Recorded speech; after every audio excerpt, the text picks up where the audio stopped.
Again welcome back students. बायजूम online learning platform पे doctor Poonam के साथ नेक्स्ट टॉपिक है हार्ट से रिलेटेड और बॉडी फ्लूइड एंड सर्कुलेशन की इस वीडियो के अंदर हम कर रहे हैं आज कार्डियक साइकिल। कार्डियक साइकिल क्या है, इसके क्या क्या फेजेस हैं, कार्डियक साइकिल कैसे होती है, पूरा का पूरा फेज में सब फेज क्या होते हैं, और हार्ट की वीडियो के अंदर हम करने वाले हैं हार्ट साउंड को, कि हार्ट के अंदर कौन कौन सी साउंड प्रोड्यूस होती है, कैसे प्रोड्यूस होती है, क्या सिर्फ 2 ही साउंड होती हैं या इसके अलावा भी होती है। तो इस वीडियो के अंदर हम टोटल हार्ट की 4 साउंड को डिस्कस करेंगे, S1, S2, S3 and S4 को। वो साउंड कब प्रोड्यूस होती है, कौन से फेज में होती है, क्या हमारा हार्ट कभी रेस्ट करता भी है या नहीं करता, तो ये सब कुछ हम इस कार्डियक साइकिल की वीडियो के अंदर डिस्कस करेंगे। सो इस वीडियो को कंप्लीटली लास्ट तक जरूर देखना और अगर अच्छी लगे तो लाइक जरूर करना। क्लियर है? सो जो कार्डियक साइकिल है, पहले मैं इसको बेसिक बताती हूँ, फिर इसको हम डिटेल में लेके जाते हैं। तो कार्डियक साइकिल जो आप डिस्कस कर चुके हो, आपको पता होना चाहिए कि जो हमारी टोटल कार्डियक साइकिल है वो उसका टाइम पीरियड कैसे निकालते हैं। सो यू ऑलरेडी नो हमारी जो कार्डियक साइकिल है उसमें हार्ट बीटिंग जो होती है वो होती है 72 टाइम पर मिनट। इसका मतलब हमारा हार्ट बीट करता है 1 मिनट में 72 टाइम्स। तो अगर इसको हम टोटल डिवाइड करें तो हमारा जो टाइम पीरियड निकलता है वो 0.8 निकलता है। ठीक है, तो इसका मतलब हमारा जो हार्ट है वो पूरा का पूरा 1 सेकंड बीटिंग में लेता ही नहीं है। कार्डियक साइकिल पूरा का पूरा कंप्लीट करने में 0.8 ही सेकंड लेती है। इसका मतलब कंप्लीट 1 सेकंड से भी कम में हमारी कंप्लीट कार्डियक साइकिल हो जाती है। ओके, सो अब इस 0.8 को हम डिस्कस करते हैं। अब इससे पहले आप पढ़ चुके हो कि हमारे हार्ट के 2 पार्ट होते हैं, एट्रिया और नीचे की साइड होते हैं वेंट्रिकल। एट्रिया में इस साइड में आपको बता रही हूं राइट एट्रियम, इधर लेफ्ट एट्रियम, नीचे है राइट वेंट्रिकल, इधर है लेफ्ट वेंट्रिकल। क्लियर?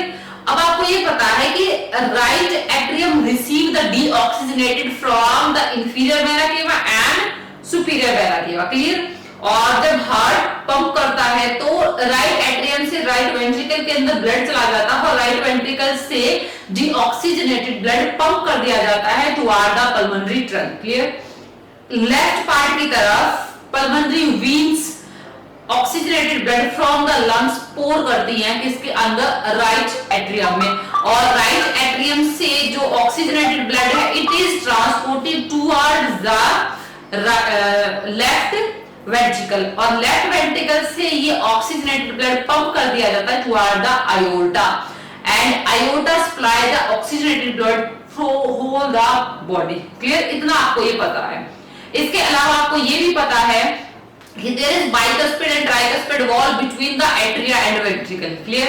आपको ये भी पता है कि सेमिलुनर वॉल होते हैं at the end of pulmonary trunk as well as at the end of the aorta। Clear? और इनसे ही हम करने वाले हैं various types of the heart sound। Okay, so इसका मतलब आपको ये पता है कि हमारी 0.8 सेकंड की जो कार्डियक साइकिल है वो ही में पूरा का पूरा ये सभी जो मैंने डिस्कस किया है बताते हैं। तो इसमें पहले तो जैसे ही एट्रिया में ब्लड हुआ तो एट्रिया कॉन्ट्रैक्ट हुई, एट्रिया कॉन्ट्रैक्शन से ब्लड किस में आ गया, वेंट्रिकल में, फिर उसके बाद में वेंट्रिकुलर कॉन्ट्रैक्शन होता है और वेंट्रिकुलर कॉन्ट्रैक्शन से ब्लड किस में चला जाता है, पूरी डीऑक्सीजनेटेड ब्लड तो लंग्स के पास, ऑक्सीजनेटेड ब्लड पूरी बॉडी के पास, और यहां से फिर जो ब्लड है जाने के बाद में हार्ट के दोनों पार्ट एट्रिया एंड वेंट्रिकुलर क्या करते हैं, रेस्ट करते हैं, जिसको बोलते हैं joint diastole, joint diastole. Clear? तो इसका मतलब 0.8 सेकंड का जो टाइम पीरियड है इसको हम डिवाइड कर देते हैं। एट्रियल कॉन्ट्रैक्शन में लगता है 0.1 टाइम, 0.1 सेकंड, वेंट्रिकुलर कॉन्ट्रैक्शन में लगता है 0.3 सेकंड और जॉइंट डायस्टोल में लगता है 0.4 सेकंड। ये आपको सिंपल सी इसकी पता होनी चाहिए। Atrial contraction require 0.1 second, ventricular contraction require 0.3 second and joint diastole when both the atria as well as ventricular become relaxed it require 0.4 second time। so total is that is a 0.8 second time period of a cardiac cycle। clear? okay, अब हम इस time period को अब हम आगे divide करते हैं with explanation. तो मैंने ये एक कंबाइंड स्टेज दिखाई है हमारे कार्डियक साइकिल की, जो आपकी बुक्स के अंदर इसको ऐसे दिया हुआ होता है, इसको दिखाया हुआ होता है कि 0.1 सेकेंड एट्रिया का होता है कॉन्ट्रैक्शन का, फिर इसमें 0.3 जो होता है दैट इज ऑफ, ये 0.1 है, ये 0.3 है और ये 0.4 है, और ये सारा का सारा ये है एट्रियल सिस्टोल, मतलब एट्रियल कॉन्ट्रैक्शन, ये है that is the ventricular systole या वेंट्रिकुलर कॉन्ट्रैक्शन, और ये है जॉइंट डायस्टोल। ये आपको इस स्टेज में दिखाया हुआ होता है, और मैंने ये सारी की सारी जो फेज है इसको एक अच्छे मैनर में इसको यहाँ पे दिखाया हुआ, जहां पे ये ब्लैक पोर्शन जो है ये आपको कॉन्ट्रैक्शन या सिस्टोल को शो करता है, कॉन्ट्रैक्शन या सिस्टोल, और ये जो ब्लैंक है ये रिलैक्सेशन को शो करता है। ओके, सो अब इसमें जो आउटर सर्कल है वो आउटर सर्कल में मैंने एट्रिया लिखे हैं और इनर सर्कल में मैंने वेंट्रिकल को शो किया है। आप देखिए अब हम हार्ट साइकिल को स्टार्ट करते हैं। आउटर में एट्रिया है और ब्लैक है तो इसका मतलब कॉन्ट्रैक्शन है, इसका मतलब स्टार्टिंग में 0.1 second is goals for the atrial contraction. Atria contract हुए, ऊपर से ब्लड कहां आ गया, वेंट्रिकल के पास आ गया। नीचे right and left both ventricle receive the oxygenated as well as deoxygenated blood by opening of bicuspid and tricuspid valve to the ventricle. Blood किस में आ गया, वेंट्रिकल्स में। Now atria become relaxed all the stage. अब atria relax है हर एक 0.8 second की हर साइकिल में, अब वो हर टाइम क्या करेंगे, रिलैक्स करेंगे। लेकिन अब टाइम आता है, इनर सर्कल जो था वो किसका था, वेंट्रिकल का। अब यहाँ पे वेंट्रिकल कॉन्ट्रैक्ट करेंगे 0.1 मतलब 0.3 सेकंड के लिए कॉन्ट्रैक्ट करेंगे, और ब्लड दोनों के दोनों साइड से जो ब्लड है वो किधर चला जाएगा, लंग्स की तरफ एज वेल एज पूरे बॉडी पार्ट्स की तरफ चला जाएगा। इसका मतलब जब ये दोनों साइड के वेंट्रिकल जब कॉन्ट्रैक्ट कर रहे थे तब एट्रिया रिलैक्स कर रहे थे।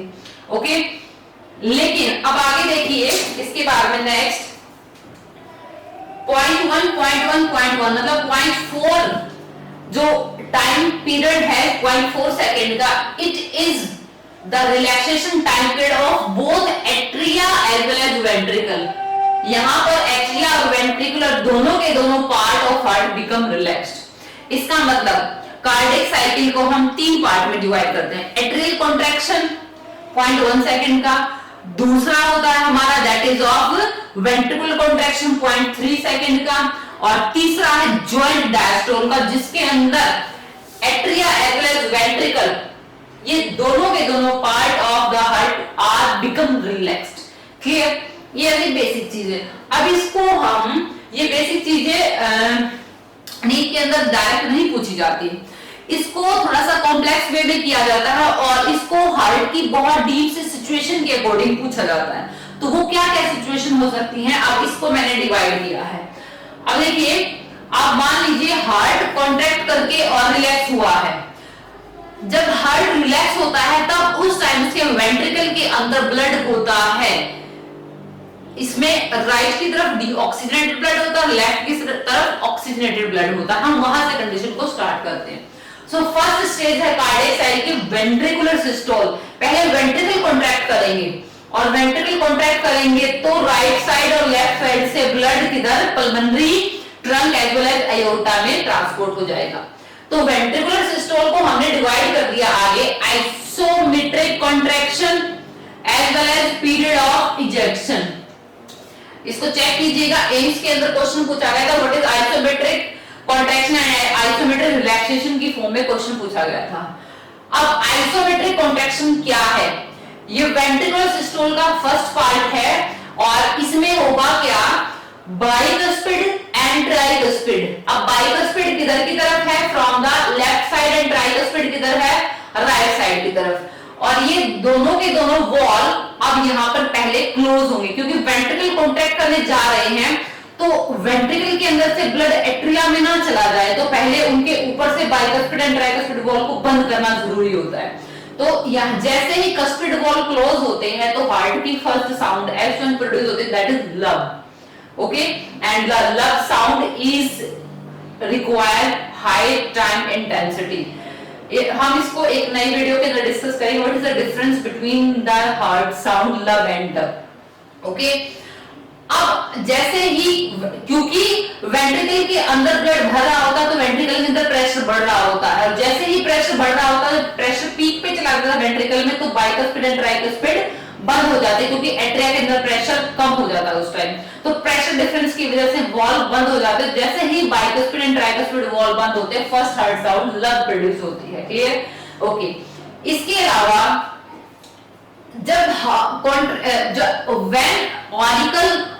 when ventricle are going to be contracted, अब वेंट्रिकल तैयारी कर रहे हैं कॉन्ट्रैक्शन की और बाइकस्पिड एंड ट्राइकस्पिड वॉल्व बंद हो चुके हैं, तो उस टाइम एट्रिया के अंदर फिर फीलिंग स्टार्ट हो जाती है। Okay, this is the isometric contraction, and second part of the ventricular systole is period of ejection। period of ejection का मतलब जैसे ही बाइकस्पिड एंड ट्राइकस्पिड मतलब ऊपर वाला पोर्शन बंद होता है तो वेंट्रिकल कॉन्ट्रैक्ट करते हैं।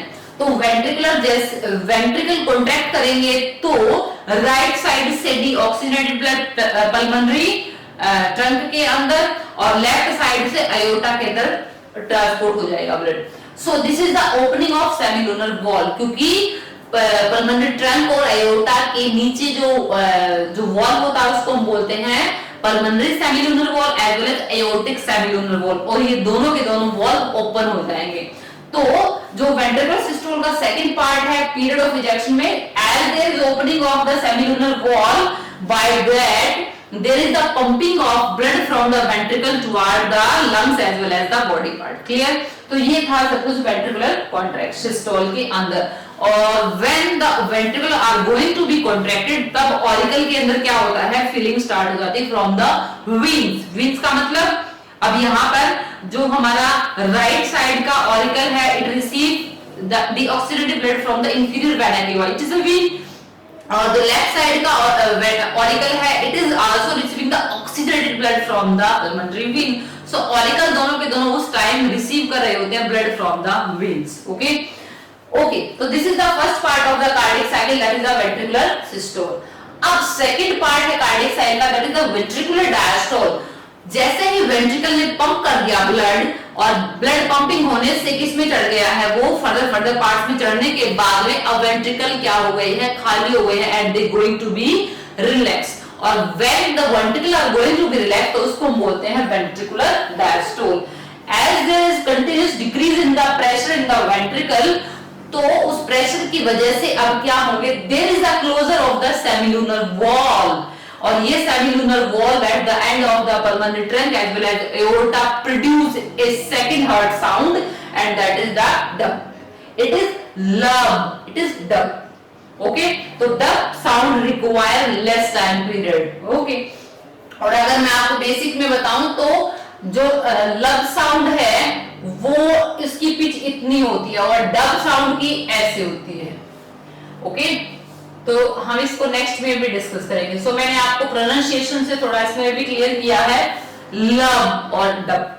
तो ये डब साउंड कब प्रोड्यूस होती है, during the closure of the semilunar valve that are present at the end of pulmonary trunk as well as the aorta end. Okay, और इस वेंट्रिकुलर डायस्टोल को आगे एक्सप्लेन करने के लिए हमने 3 पार्ट में इसको डिस्कस कर दिया है, और ये 3 पार्ट उसके हमने आगे सेपरेट किए हैं। इसमें फर्स्ट है isometric relaxation, rapid inflow and diastasis. तो आइसोमेट्रिक रिलैक्सेशन क्या है, जैसे जैसे वेंट्रिकल के अंदर प्रेशर कम होता जाएगा, किसके कंपैरिजन में, आर्चेस के कंपैरिजन में। आर्च का मतलब पल्मोनरी एज वेल एज अयोर्टा, जो ये 2 आर्च हैं, ये जो इस तरह गई हुई हैं। तो अब क्या होगा कि जैसे ही पंप किया ब्लड, तो वेंट्रिकुलर प्रेशर क्या हो जाएगा, कम हो जाएगा as compared to the arches. So ventricle are going to be relaxed as compared to this arches. Okay, rapid inflow में क्या होगा, जैसे कि कस्पिड वॉल, अब वेंट्रिकल के अंदर प्रेशर कम हो गया है, ऊपर ऑरिकल में भर गया है, क्योंकि यहाँ पे ऑरिकल क्या रहे थे, रिसीव कर लिया था उन्होंने ब्लड, जब वेंट्रिकल कॉन्ट्रैक्ट कर रहे थे तो ऑरिकल में ब्लड भर रहा था, तो जैसे ही वेंट्रिकुलर ब्लड पंप कर दिया, जैसे ही उनके अंदर प्रेशर कम हुआ तो कस्पिड वॉल क्या हो जाएगी, आगे cuspid valve open, so the blood from the auricle is going to be in the ventricle, and this produce hard third sound, and that is very light and that is not easily observable. Okay, और उसके बाद में next stage है ventricular diastole की, and that is the diastasis. Diastasis में क्या होगा, अब डायस्टेसिस के अंदर जो एट्रिया है, एट्रिया से ब्लड धीरे धीरे वेंट्रिकल के अंदर आ जाएगा. The atria, as the atria in the pressure is going to be equal to the ventricle, तो धीरे धीरे वो जो bicuspid and tricuspid wall है वो ओपन हो जाएंगे और ब्लड कहाँ जाएगा, it goes to the ventricle. So अब यहाँ पे क्या होगा, the entire heart, there is no any contraction, सिर्फ और सिर्फ एट्रिया से ब्लड वेंट्रिकल में आ रहा है और वो दोनों के दोनों अपने प्रेशर को इक्वल करना चाहते हैं. So in this condition there is no any contraction and the entire heart is in the diastole condition. और यहाँ पर क्या होगा, दोनों साइड से बाइकुस्पिड एंड ट्राइकुस्पिड की तरफ से हम ये भी कह सकते हैं एट्रियोवेंट्रिकुलर वॉल जो है वो ओपन हो चुके हैं, but the semilunar valve now in this condition are closed. Okay, उसके बाद में अब हम नेक्स्ट कर रहे हैं वेंट्रिकुलर डायस्टोल के बाद में थर्ड स्टेज हमारे कार्डियक साइकिल की, and that is the atrial systole. और जो एट्रियल सिस्टोल है, this is showing due to contraction of atrial, due to atrial contraction जो ब्लड है it is goes to the ventricle, so atrial pressure ultimately become 0. और जैसे ही atria की filling completely ventricle के अंदर हो जाएगी तो as the atria pressure become 0 it produce the sound 4, S4, heart sound 4 produce होती है उस टाइम. ओके, एंड उसके बाद में जो नेक्स्ट स्टेप है कार्डियक साइकिल का, that is the atrial diastole. Atrial diastole का मतलब अब when the atria become totally relaxed and atria doesn't have any type of the pressure, so in this condition atria now become relaxed और इसको हम बोलते हैं atrial diastole. Now the atria start relaxing. In this condition atria going to be relaxed because there is a zero pressure. Okay, so हमने जो पहले वाले जो स्टेप्स किए थे, atrial contraction, ventricle contraction and joint diastole को हमने elaborate किया है. और इलैबोरेशन के टाइम में हमने क्या देखा कि पहले वेंट्रिकल कॉन्ट्रैक्ट करते हैं. अब वेंट्रिकल कॉन्ट्रैक्शन में धीरे धीरे स्टार्ट होता है वेंट्रिकल कॉन्ट्रैक्शन, तो लब साउंड प्रोड्यूस होती है. फिर उसके बाद वेंट्रिकल कॉन्ट्रैक्ट होने के बाद में ब्लड आर्चेस में चला जाता है. उसके बाद में नेक्स्ट वेंट्रिकल डायस्टोल में वेंट्रिकल रिलैक्स कर रहे हैं, लेकिन क्या हो रहा है उसमें धीरे धीरे, क्योंकि यहाँ पर व्हेन एट्रिया वेंट्रिकल कॉन्ट्रैक्ट कर रहे थे तो एट्रिया में फीलिंग हो रही थी, और अब क्या हो गया यहाँ पे धीरे धीरे वेंट्रिकल के अंदर जैसे कि प्रेशर कम हो गया है तो they are going to be relax. के अंदर धीरे धीरे फीलिंग स्टार्ट हो जाएगी. फीलिंग कैसे स्टार्ट होगी, कस्पिड वॉल ओपन हो जाएंगे. क्लियर. एट्रियल सिस्टोल फिर होगा, इसका मतलब पहले वेंट्रिकल कॉन्ट्रैक्ट करते हैं फिर रिलैक्स करते हैं, एट्रिया कॉन्ट्रैक्ट करते हैं एट्रिया रिलैक्स करते हैं. ओके, सो इस ओवरऑल टाइम को हम कैसे दिखाते हैं कि एट्रियल कॉन्ट्रैक्शन में 0.1 सेकंड लगता है, वेंट्रिकुलर कॉन्ट्रैक्शन में 0.3 लगता है, और when both are become relaxed that is showing the joint diastole and require 0.4 second, and during this period they produce a hard sound lub and dub. इसमें जो lub sound है वो first produce हो रही है and that is due to closure of the cuspid wall, और dub sound क्यों होगी, it is due to the it is S2 sound, and this dub sound is due to produce the closure of the semilunar wall. Clear? So इस video के अंदर you really observe what is the heart sound, S1, S2, S3 and S4 and various types of the elaborated stages of the cardiac cycle. Clear भाई? So इसके बाद में जो next video होगी उसके अंदर हम छोटे-छोटे पॉइंट्स डिस्कस करेंगे, जैसे कि various types of the volumes of heart, और इसके अंदर हम हार्ट की जो साउंड है उसके बीच में डिफरेंस देखेंगे. क्लियर भाई? तो नेक्स्ट वीडियो का वेट कीजिएगा और इस वीडियो को लाइक जरूर कीजिएगा. Thank you.